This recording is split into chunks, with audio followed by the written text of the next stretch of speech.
Timnas sepak bola Indonesia U22 proyeksi SEA Games 2023 terus menjalani persiapan. Latihan yang diikuti 34 pemain hasil seleksi tahap pertama rutin digelar di lapangan ABC Senayan, Jakarta. Rencananya pelatih Timnas U22 Indra Syafri akan memilih pemain-pemain terbaik untuk melanjutkan seleksi di tahap kedua dalam beberapa hari ini. Secara umum, tim pelatih cukup puas dengan kualitas pemain-pemain yang diboyong ke Jakarta. Beberapa bahkan menunjukkan penampilan impresif selama latihan dan game internal. Pada seleksi tahap 2, tim pelatih akan memanggil pemain yang bermain reguler di Liga 1.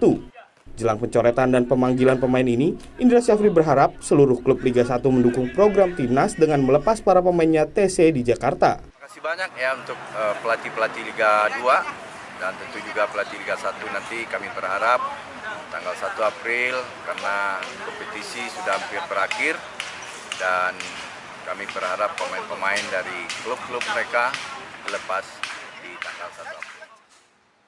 Beberapa pemain yang bermain reguler di Liga 1 dan diprediksi akan menjadi andalan Indra Syafri antara lain Witan Sulaiman, Rizky Ridho, Beckham Putra hingga Ramadan Sananta. Mereka akan dipantau pada seleksi tahap 2 bersama dengan pemain yang lolos di seleksi tahap 1. Angga Nuriski, Kompas TV, Jakarta.